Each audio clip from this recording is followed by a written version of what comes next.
Hi, Clutter Fairy fans. This is the Clutter Fairy Weekly for February 15th, 2022. I'm your co-host, Ed Gumnick, and I'm speaking with Gayle Goddard, certified professional organizer and owner of the Clutter Fairy in Houston, Texas. Hi, everybody. The Clutter Fairy Weekly is the webcast and podcast that digs deep into the clutter that piles up between you and the life you want to be living.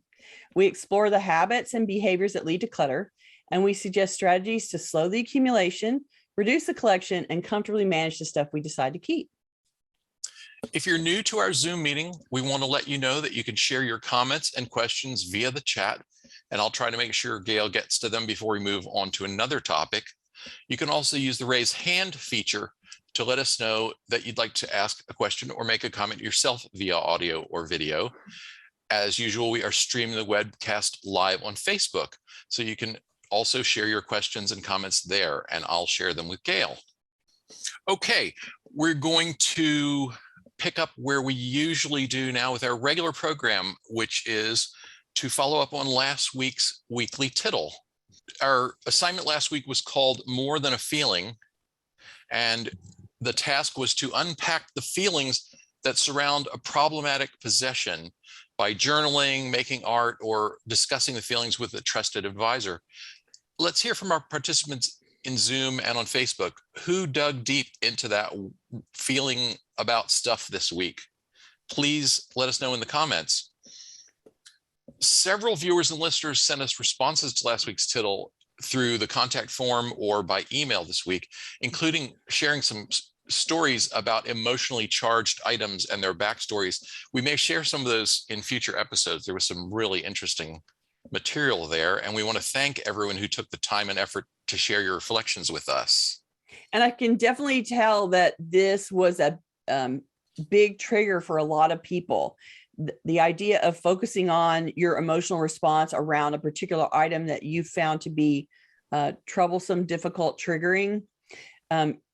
Based on the emails that we got and the response, the level of emails, a number of emails that we got, I can tell that this really was a fascinating topic for you guys, that it really plugged you into something that you hadn't really focused on too much before.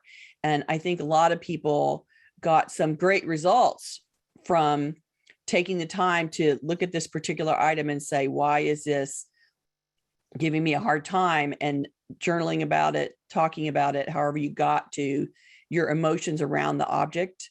There has been some stories of great transformation that we got that was really, it was wonderful to see. And we're thrilled that it worked for so many of you.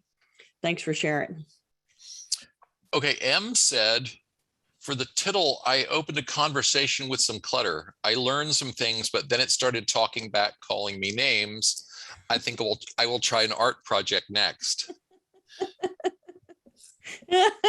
Sorry. I love it.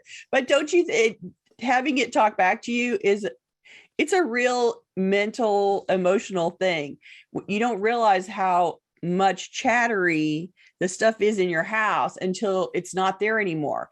Often when I work with clients and we get something cleared out and moved away, or everything gets put back, or it's all clean again, they describe it as being quiet, like it's quieted down now, because you're putting a lot of emotional energy in not reacting to the stuff in the room.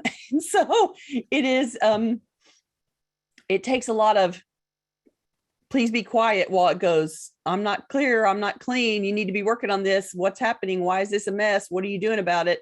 And it creates a lot of mental distraction. And so if you can focus on it a little bit and then clear it out, you will get some quieting relief. And I find that happens for all of my clients. When we clear something out, they're always just like, oh, it's so calm and quiet now. And that's what you're aiming for. If something is making you crazy, the only way to get it out of your head is to start talking to it. So, good job. Deborah shared, I got rid of a coat from an ex. I decided I didn't need to have conflict over a coat. Bad juju. There are so many times when I am in somebody's space and I pull something out and they go, oh, that belonged to my ex. And I'm like, why is it here? Get rid of it immediately. Like there is no reason to keep something in your house that makes you feel bad, or it doesn't need to be there. So off it goes. Somebody else can have it, and they will not have your negative association with the coat. To somebody else, it'll just be a coat, and they will find it useful and be happy to wear it. And so you can let go of the bad juju and not look at the, the old coat from the ex, and someone else can be warm with your coat. You should have that attitude about anything in the house that makes you feel bad. Don't keep it if you don't need it. And you probably don't need it if it makes you feel bad. That's like feeling bad trumps needing it almost every time. Connie said, it was good to hear the story of my mom's best friend who was a neat hoarder and the difficulty they had emptying their childhood apartment. Reminded me of what I still have to do. Right. It's if you save it for your kids to manage it, it's a big pile. And that's part of what we're going to talk about today, actually. Tammy said, I journal, and in creative writing, I identify feelings of grief, deprivation, lack, anger. I save half-eaten sandwiches in plastic bags, fear of lack and deprivation. Isn't that amazing? Even when you have a continuous experience as an adult of not running out, and clearly you're still alive and eating, and so there's been food enough. And yet there's some part of you that still believes that you won't have enough. And the experiences we have as children are so powerful, and they affect us so deeply. And it takes a lot of concentrated effort and to process that our childhood experiences are affecting our adult responses and trying to deal with that.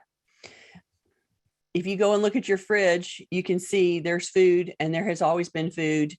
And I continue to have food, and I can eat the sandwich. Ginger said, I've had an ongoing conversation with certain items for many years. I've taken photos and written stories about it. It's time for the physical reminders to go.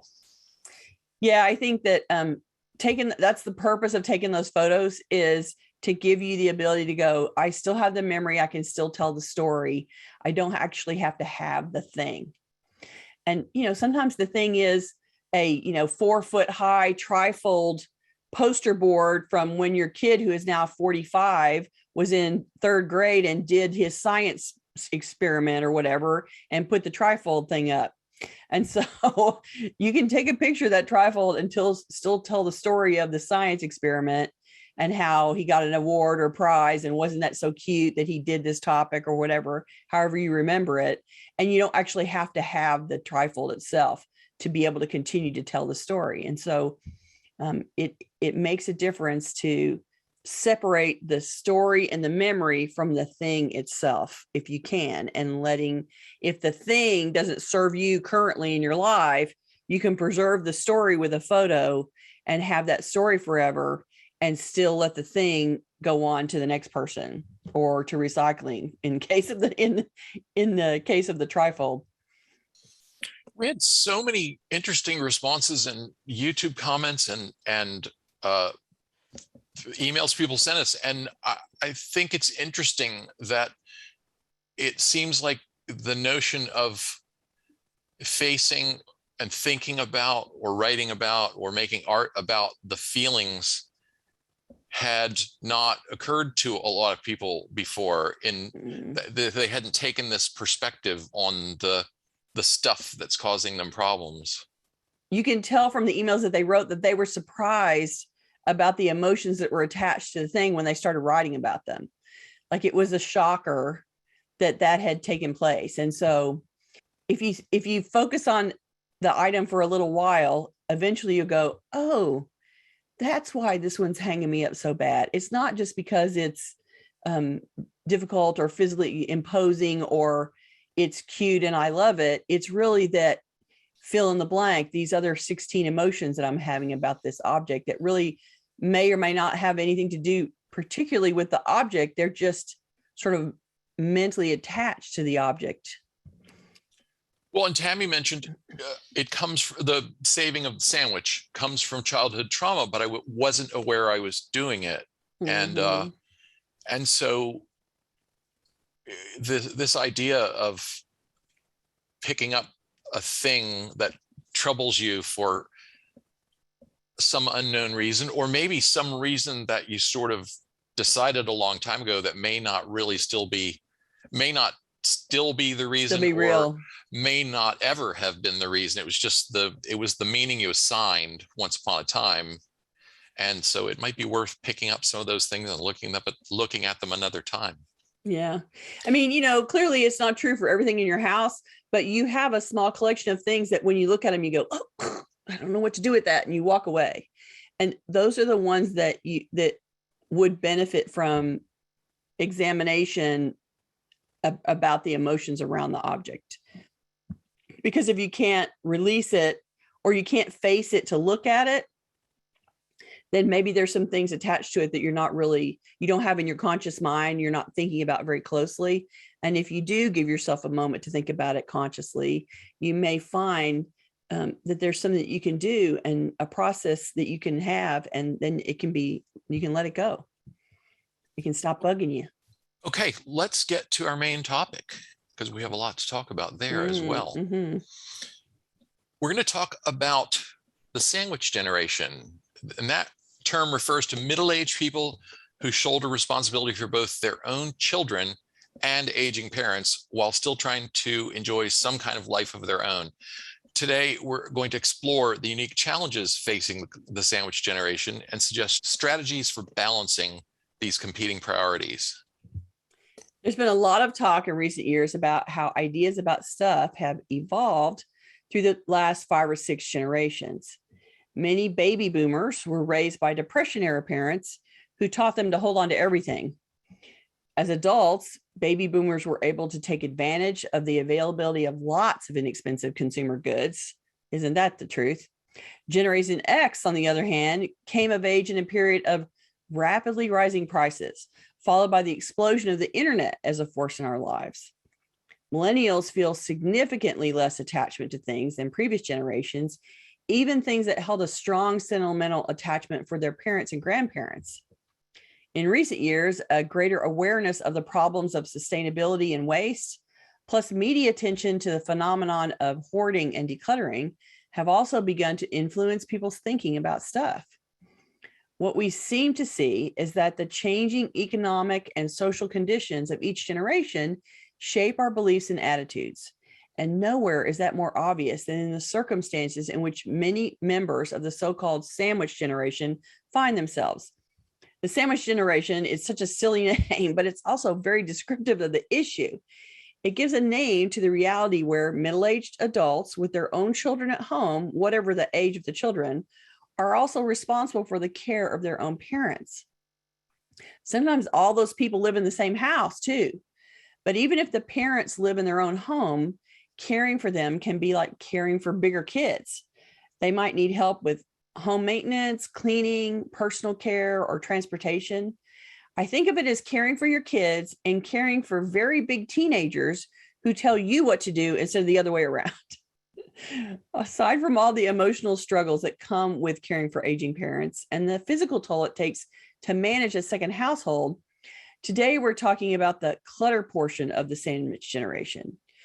Your kids have a growing mountain of stuff, you have a full life's worth of stuff, and your parents have a complete life and family's worth of stuff. Maybe you're struggling to keep up and handle your own home's organizing. When you add the next layer of your parents' stuff, it can really be overwhelming. If your parents haven't cleared out their own clutter before now, you're staring down the barrel of a second house to clear. You need a strategy, and it depends on some of the details of your parents' situation. So I'm going to run through a couple of situations around parents' living arrangements, and try to give you some goals and strategies around that. So situation number 1, this is probably the best possible one. Parents are living in their own place. Their health is in good shape. They're feeling well. They're not struggling with any kind of illnesses. And they still have good physical capacity. They can still move around. They can still drive themselves. They can still do what they need to in the house.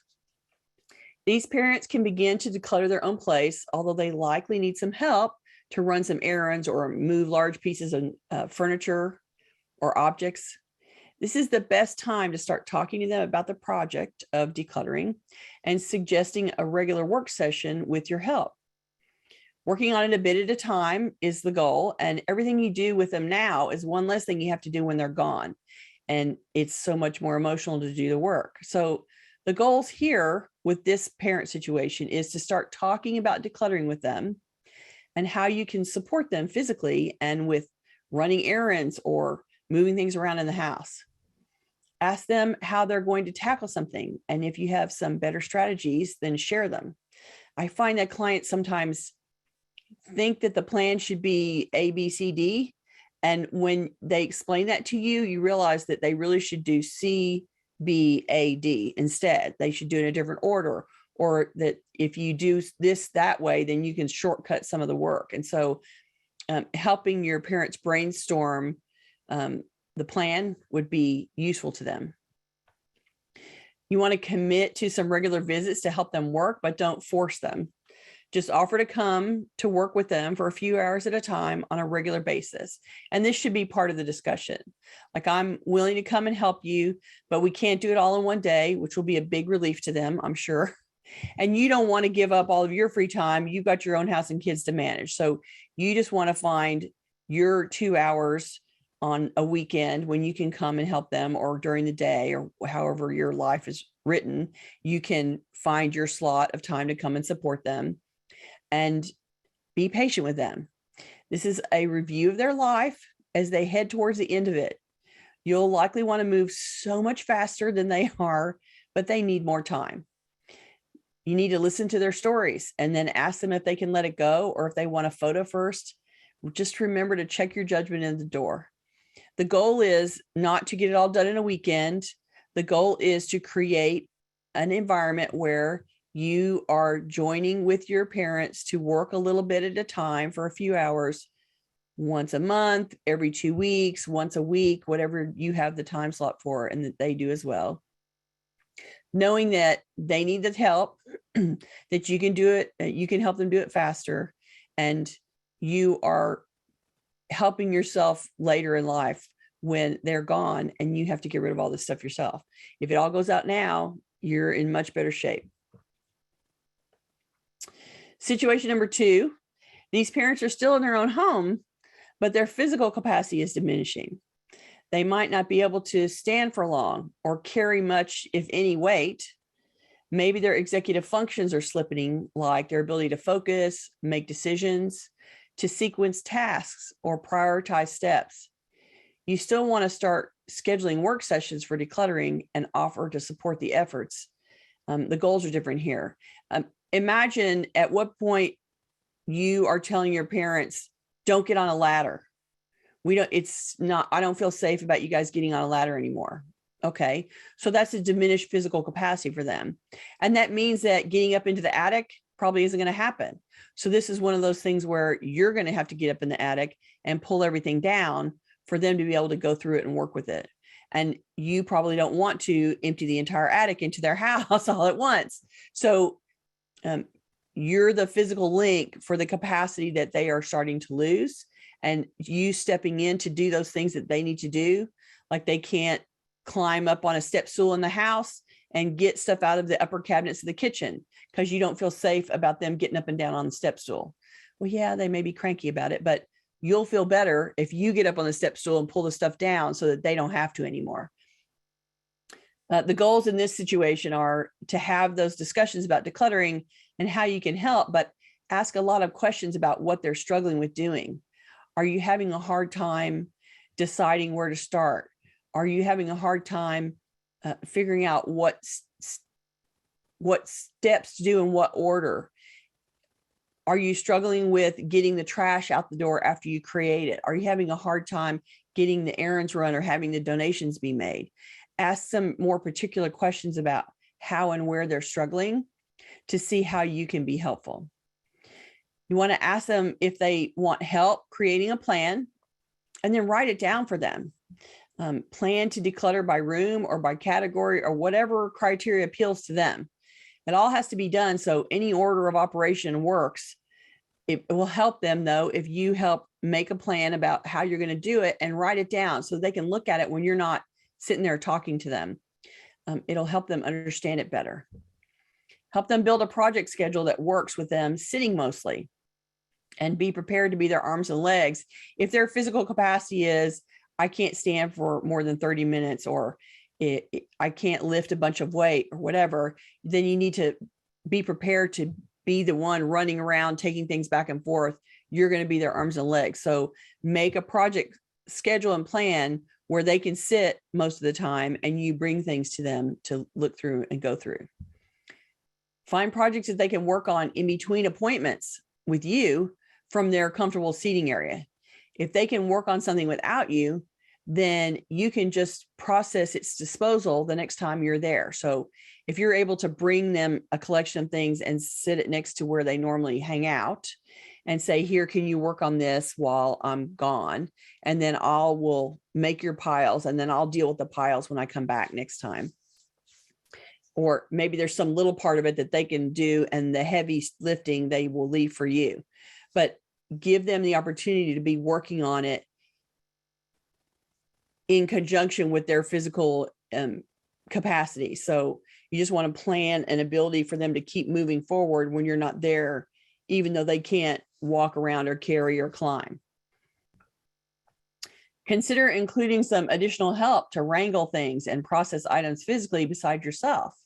If you're helping your parent go through something and they're wanting to tell you a story and talk about it, then you need to focus your attention on them. And so having somebody else there who can say, okay, this one they've said can go in a donation box, and that person can go and put it in a donation box. They can be collecting trash and taking trash out to the bin. They can be collecting recycling and taking that out to the bin. And they can, as you know, when one donation box is full, they can be running out to the car, all while you're still standing there, handing things to your parents, talking to them about it, listening to the story, and helping them make a decision. Then you have, that neutral third-party runner who can do all the running while you stay with your parent and support them. Okay, situation number 3, parents are ready to downsize and move into a smaller place, or move into your place, or they've already moved to the smaller place and they haven't emptied out the old larger place. This is a situation where either they're ready to downsize, or they already downsized, and that means that it's time to shrink the volume of the contents of the house to go to the smaller square footage. And most people think they're just going to sort of take all their contents and wedge them into the smaller house, because they've always done it in reverse. They've always gone from a smaller place to a larger place. So they just take everything and they open it up into the new place, and it just fits better.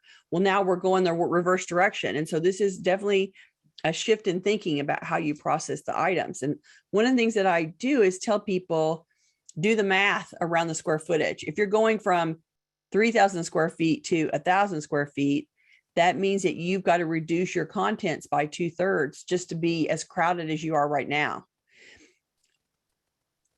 Do the math from, I have this square footage, I'm going to that square footage. What's the percentage change?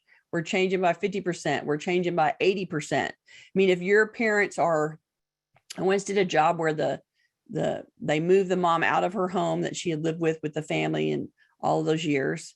And then the mom moved into a room in the daughter's house. So basically she went from a full house full of stuff to one room.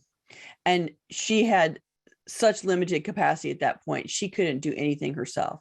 And so we went in and we're going through all of the things and hauling things out and throwing things out for junk pickup and recycling tons of stuff. And the fraction of things that were allowed to go to the new home was so small. I mean, you can't even imagine a whole house full of furniture that wasn't going to be, it was going to not go. And the mom, of course, struggled with that level of change, that amount of shift from a full house to a room. It was a lot to give up all at once. So hopefully you can do that over a longer period of time to get them adjusted to that thought. It's a lot to let go of. If their smaller place is, if you have the lead time, so much the better. If you are going to downsize and you're at the beginning of the process instead of it hasn't already happened yet, then you want to start as early as possible to lessen the stress and the burden on everyone. Taking a year to get ready makes the move so much easier to manage, but you have to think of it as a project that you're going to work on every week over the year to get you there. That's a lot of work, but that is the job that's at hand of emptying a house and moving it to the next place and not taking everything with you. And you don't want to be the person standing there 2 weeks before the move trying to get everything in boxes because you haven't touched anything yet. It takes a lot of energy. It takes a lot of time. It's a whole house full of decision making.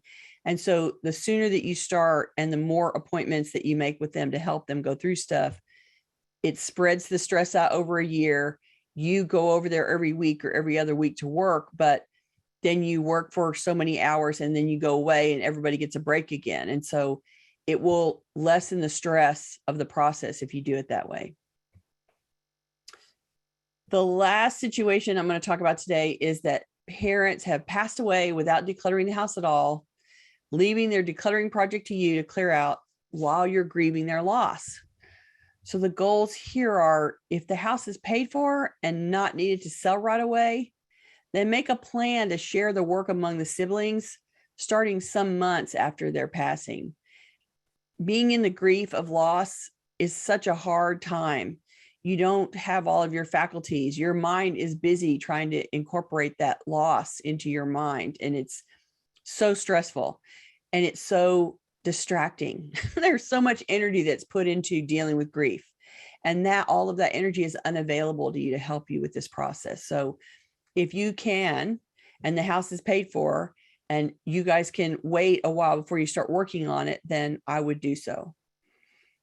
If the house is not paid for and it needs to be sold right away to pay off the mortgage, then I suggest that you go find an organizer to help you pull the things that the family wants out and get an estate seller in to sell the rest. In that moment of intense grief, having to deal with the emptying the house is going to be horrifying. It's so stressful and so much work. And so if there's a short turnaround right after they die that you have to deal with it, it's worth the money to spend to get someone to come and help you do it, because they will be clear-headed. They will be at full capacity. They will be objective, and they will be able to go in and say, okay, we need to look for these papers. We need to look for these valuables. We need to look for these things that are important. Where are your photographs? Where are the keepsakes? Let's go find that stuff and pull it out and make sure that you get what you want. And then a estate seller can come and empty the house, the rest. And then it won't be your problem. It'll be somebody else's to manage. But you want that interim person in there who is clear-headed and objective to help you and your family go through the house looking for the important and sentimental things that need to be extracted first. And that's super important. So focus on that first if you're in a hurry. Get as much paper out of the house as possible. So that, especially if you're in a hurry, you want to get as much paper out of the house as possible. You certainly don't want to pack up papers and go put papers in a storage unit. You want those papers to be pulled out and gone through quickly. And so any support that you get, you want them to come and help you go through paper. Go looking for the trash, go looking for the recycling, and go finding the papers that may help with the processing of the estate or may be important or valuable to the family. Those are important things to get. And if, you know, one of the stories that I told a long time ago was about a woman who was talking about her mother died and then they had to empty the apartment because it was a rental and she didn't own the home. And so they couldn't afford to pay her rent after she was gone. And so they had like 3 weeks to get the apartment emptied. So the result of that was it all got packed up and moved to storage, basically. And this is the one time when I think moving to storage is worth it, when you are in huge grief and you can't make good decisions anyway because your mind is occupied. Hiring a mover at that point to pack up and to move everything to a storage unit is a reasonable thing to do. You just want to beware of leaving it in long-term storage forever. Do the math. Whatever monthly rate you agree to, do the math. What is that rate times 12 months? How much will you spend over a year to put it all in there and forget about it? Defer your decisions. Right? Let that very large number spur you to quick action after it ends up in storage. So get it packed up, spend the money to pack it up and get it in storage. And then let's go back and make a plan with your siblings to work there regularly and work your way out of that endless fee machine that is a storage unit. They will happily continue to charge you month after month. And then the family will wake up 10 years from now and they will have spent $20,000 on rental fees to ignore the contents. We don't want to do that. So think about that. And let your family help you make a plan to go out there and work and get the stuff done.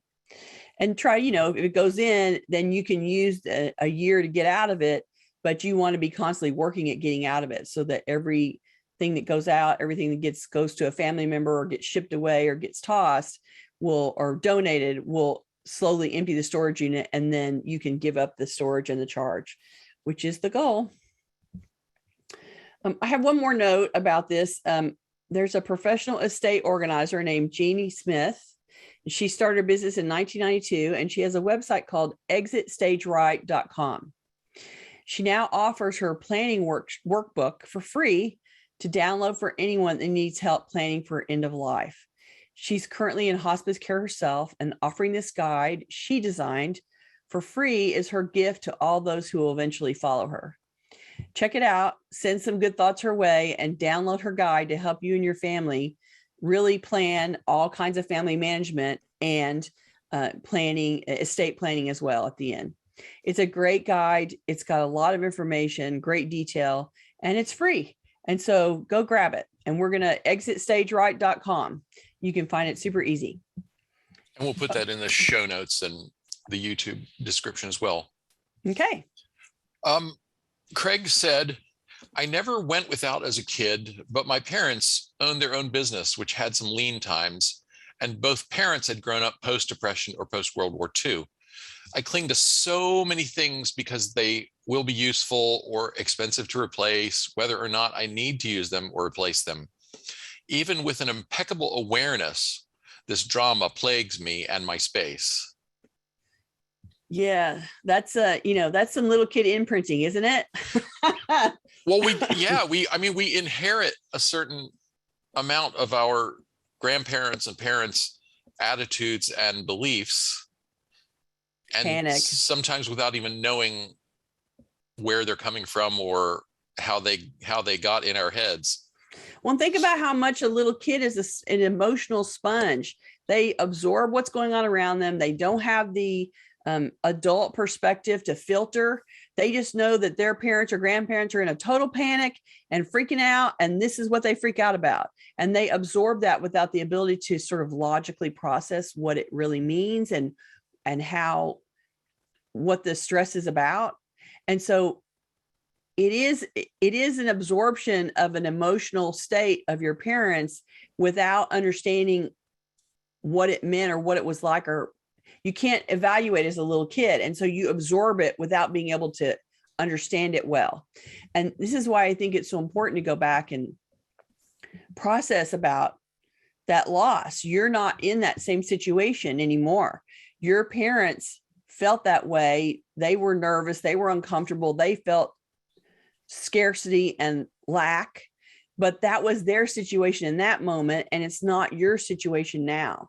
And you are no longer the kid that is living in that situation and that your parents are living in. Like, you're not suffering currently from what it was like back then. And so having a conversation with the little kid version of you, your little kid just remembers the panic and the terror and the distress and the worry, and having a conversation with that little kid about the little kid in you about, yeah, that was true then, but it's not true now. This is what it's like now. And there's lots of, if you see a therapist, this is a great exercise to journal back and forth and talk to yourself about it. What do you imagine? What's the little kid voice in your head saying? And what, as an adult, would you say back to that little kid to reassure them? How can you look at your experience then with the filter of an adult emotional state and an adult understanding what was going on, and tell that little kid, I know it was scary then, but now we're in a different place and now it's okay.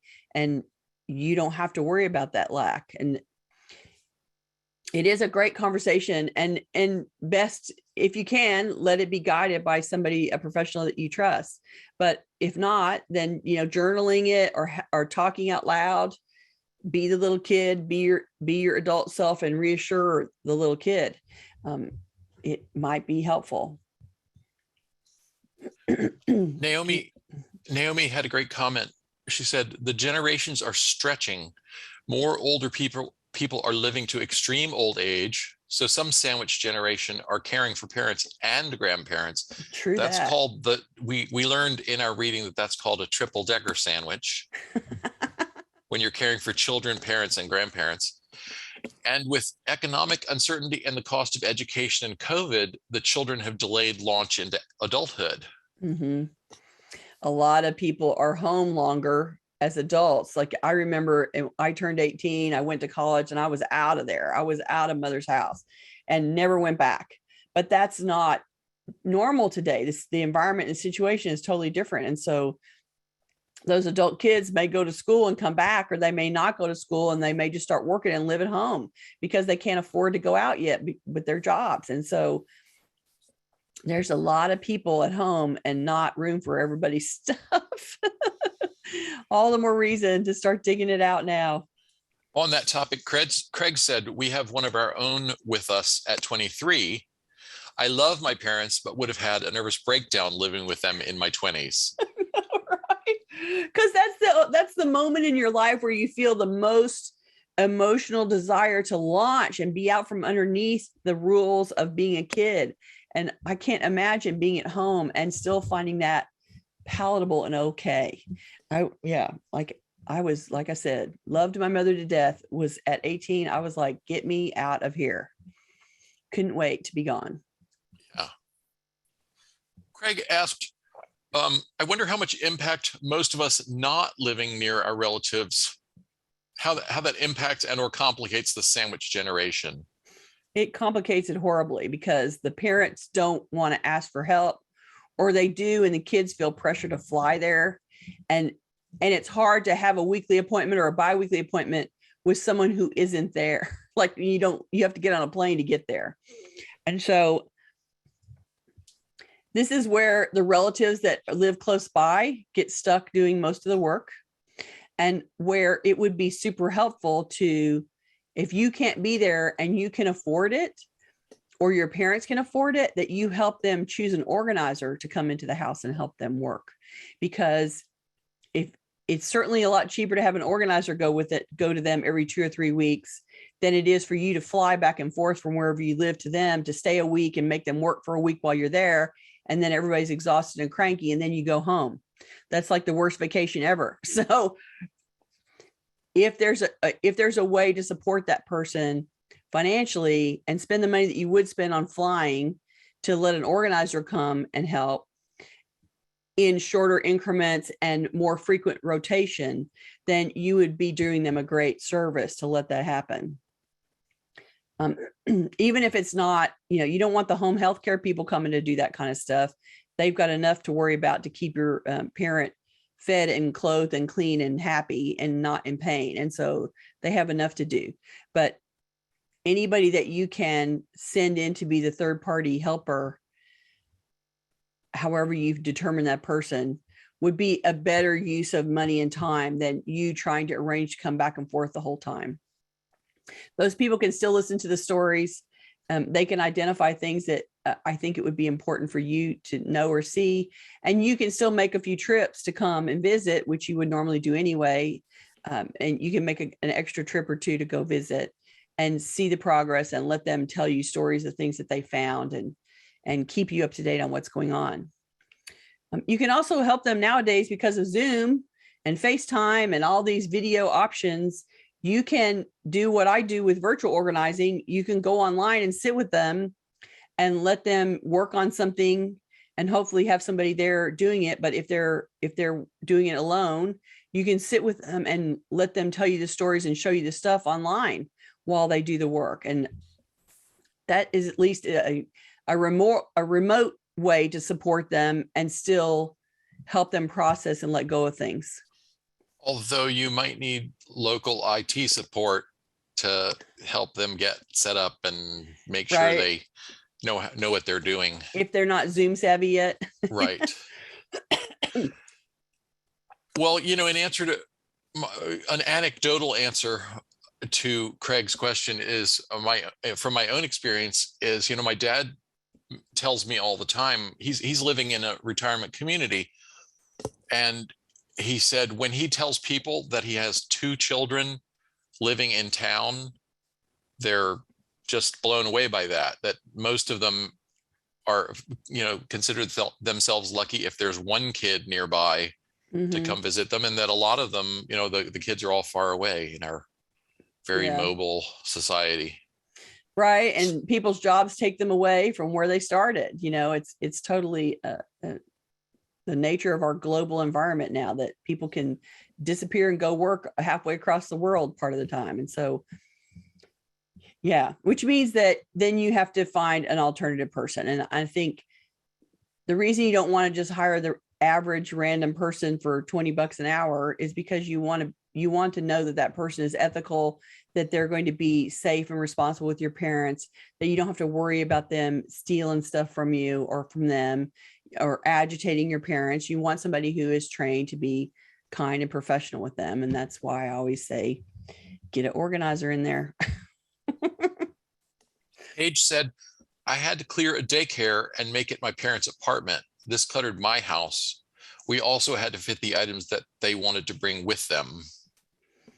And it's always so much more than can actually fit, right? It's so hard because basically you get to this part of your life and then suddenly you're tasked with letting go of things that you've had for a lifetime and realizing that you can't take it all with you to this next stage of life. It's not all going to fit in the 1 room in your kid's house or the 2-bedroom apartment that is part of independent living.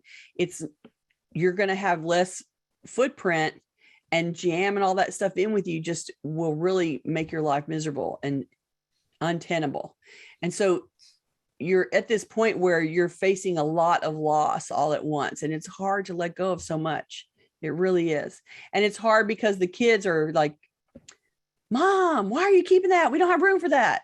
And you have to remember that your children are looking at you. Your move is a project that involves a moving company or them hauling things out to the car and going in and setting up your apartment. And it's a huge, huge project for them that's requiring a lot of work and time and attention. And they're getting overwhelmed just like you are. They're looking at the project and going, oh my God, this is going to take forever. Oh my God, Mom, why? And it's just their own stress level about the nature and size of the project they're faced with and how overwhelmed they feel about it. So while sometimes that can feel a little pokey, like they're being mean to you or they're being judgy, and most of the time it's just that they're the ones that are looking at the full scope of the project and panicking at the scale of how much work they have to do. And it's going to be hard for everybody. And so, yeah, we all have to be kind to each other in this moment. And the kids have to recognize that the parents are really struggling to let go of a lifetime of memories and accumulation and sort of the growth of their life around them. And the parents have to recognize that trying to manage a second household's worth of stuff is super, super stressful for the kids. They don't know, they're like listening to you and they're fighting with you about what needs to go. And it's all their stress level about what to deal with it. And so everybody has to recognize that this is difficult for all parties and, make space for everybody to be. Let's try to do this in a way that minimizes our distress as much as possible while still recognizing the goals, which is we are not going to crowbar all of our contents into a smaller space and hope it all fits without exploding.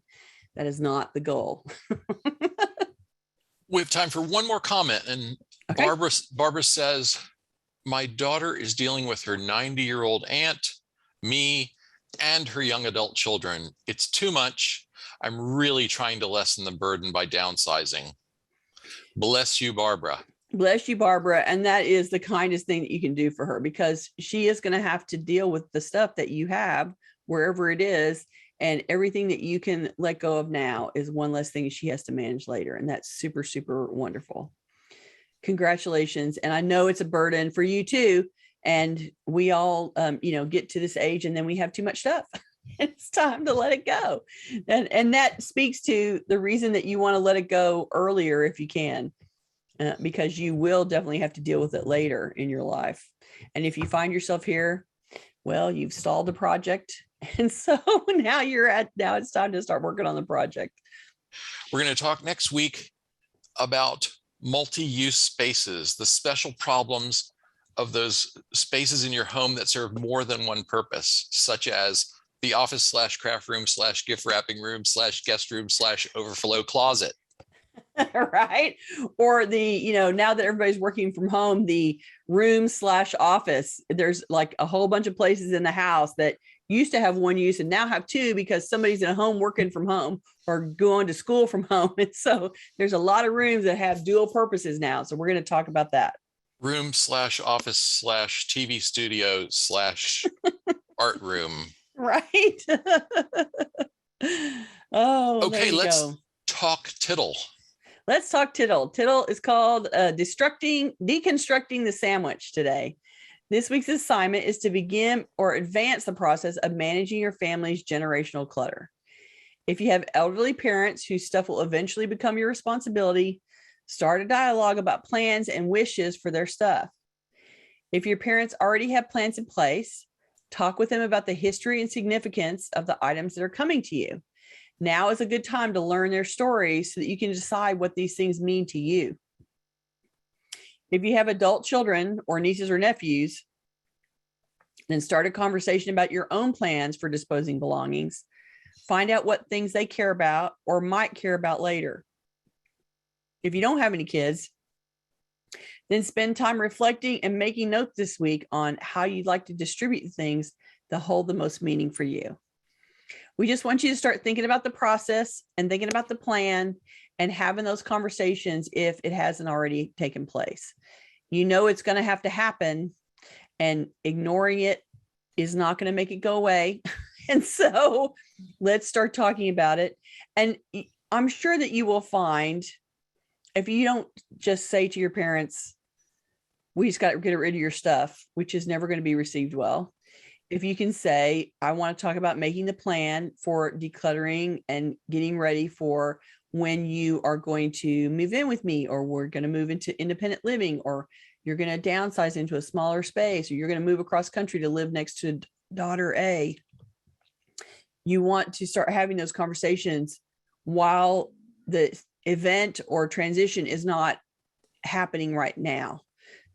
If you can start those conversations now, it'll be less stressful and it'll allow you to sort of talk around it without anybody doing anything, and let your parents start thinking about it and absorbing the idea so that you can start move toward making that happen. Okay. Tell us about it next week. If you're watching this on YouTube, we'd love for you to join us live to get notifications about upcoming events. We invite you to join the meetup group at cfhou.com/meetup. You can also follow us on Facebook by visiting cfhou.com/Facebook, or subscribe to our mailing list by visiting cfhou.com/subscribe. We love to hear from you, so please send us your questions, comments, and topic suggestions in YouTube comments, on Facebook, or anywhere that you find us.